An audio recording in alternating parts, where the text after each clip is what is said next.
Ever since I saw The Chosen in 2020, I knew that this was going to be different. And not only that, but that things were going to change through this moment. And in fact, that's begun to happen. In my opinion, The Chosen is the #1 Christian show that has ever existed, bar none.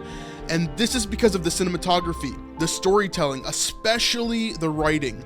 It's really, really, really good. And it stands up not only in the Christian world, but in the world of cinema in general. Now, when it comes to Christian media, I'm a bit of a skeptic. I've seen so many bad productions, cheesy and corny lines, bad writing and cinematography, that it's hard for me to have a realistic or positive view about the future of Christian media. But I think that's beginning to change. The Chosen has been hard at work for the past 3 years, paving a new road and making a new standard for what Christian productions should look like. And while I was beginning to lose hope that any other productions would step up to this standard, well, that kind of changed last night. Here on this channel, I've been very focused on diving into The Chosen and using that to dive deeper into scripture and talk about the ways of God. But I've also been very diligent about searching for other series, shows, and movies that we could do similar things with. And for the past few months, there's been one show that I've been very keen on, and that is Testament. Created and directed by Paul Sørstad, this is going to be another series that's going to be distributed by Angel Studios. But the most interesting thing for me is that there's actually a lot of content to look at, because originally the idea for Testament was a feature-length movie, which is already created and out. So we can see how the writing is, what the cinematography would look like, and they did this on such a budget that it actually blows my mind how good it is. Now, I hadn't seen this movie before. I had seen bits and pieces of Testament all over the place, but this put everything together in a more concise and beautiful form, to be honest. Last night on Angel Studios, they released the full movie, and in fact, you can watch it on the Angel Studios app right now, and I suggest you do so because it's really, really good. I went into this premiere viewing expecting it to be okay, and maybe that we would see some low budget sort of understanding of what this project could look like as a series. But Vanessa and I both came out of it wowed.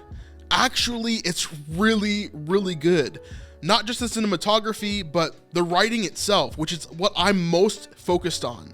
Because if the writing isn't good, the story's not good, and everything falls apart no matter how good your actors are. But some of these actors were amazing as well. Everything put together just reminded me so much of the beginning days of The Chosen and what that looks like. It's a totally different project and a totally different understanding of what's going on, but it's really interesting. So what is Testament? The story itself follows Luke, the gospel writer, through a modern day retelling of the book of Acts. It's almost giving a modern perspective on how we can understand Acts in a new way.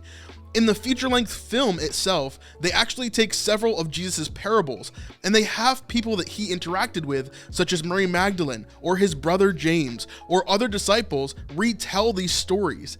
And it's in a way that would be a more modern take on the story and give more insight into what these stories are talking about. It's really, really well written, and it's really interesting to see how everything fits together. Over the next few weeks and months, we're going to be taking those parables and breaking them down for you so that we can explain every little bit and piece and hidden Easter egg in those parables all together. But for me, one of the telltale signs that this project is going to be great is that the writing doesn't treat you like an idiot. When they're introducing characters, they kind of give hints to who these characters are, but sometimes they don't go back and explain exactly what's going on. That's because as a Christian or as somebody watching this, it's way more fun and it's way more engaging if we're immersed into the world rather than being railroaded and shown every little piece of every little thing that's written.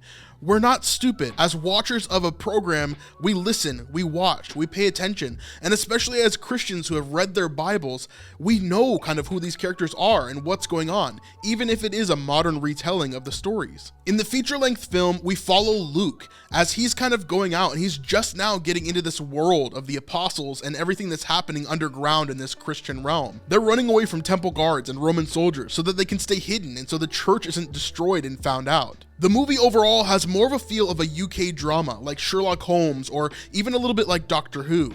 And this is amazing because it's so cool to see that type of show where everyone is talking unabashedly about Christ, the followers of Christ, and the parables that he taught. It's just so refreshing to see something like that. It's a completely different take than The Chosen, and yet in some ways it reminds me so much of it. And nice of you to include that story for the children at the end. Well, actually, that was more for the adults in the room. Really? Yeah. What did you make of it? Well, it was the sewing. Mm-hmm. And the seeds? The sewing of you didn't understand it? No, I didn't. That's okay. To be honest, we didn't understand it the first time you told it. No, he had to explain it to us afterwards in private.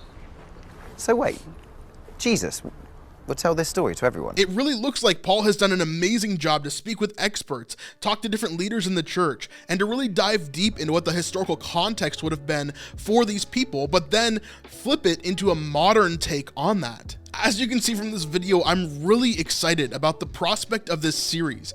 He says that they're thinking about doing 5 seasons, and so over the next 6 or 7 years, they would need a lot of help and support to do that.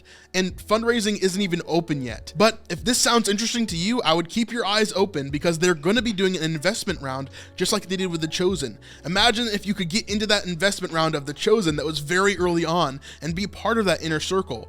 You could do the same thing with this show. And while the movie focuses on these parables and retelling them in a modern way, the show would focus on the book of Acts, starting in chapter 2 and then going throughout, following all the apostles and the followers of Christ after Christ's resurrection and ascension. This means that we'll get to see things like the day of Pentecost. How amazing is that going to be in a modern retelling?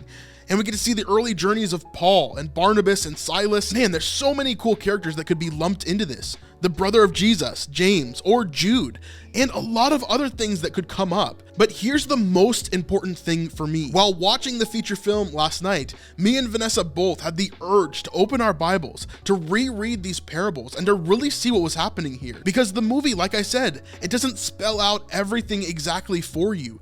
It almost prompts you to reopen the scriptures, to seek out exactly what is being said there, and to compare it to what the movie is doing. It's really interesting, and just like The Chosen, it gave me that same feeling of wanting to study, of wanting to reach into the Word and get closer with God. So if this show is anything like the feature film, it's gonna be good.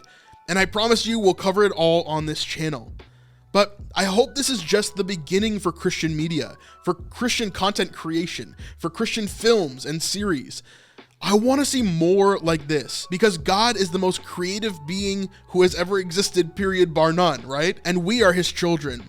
And so as sons and daughters of God, who else is going to be more creative than we are? I truly believe that we could set a new bar in Christian creativity.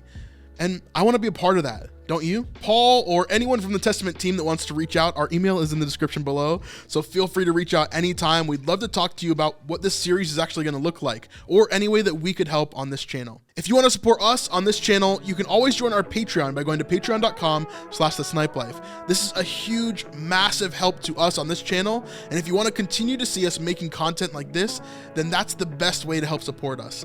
Anyway, we'll see you on the next one. Peace.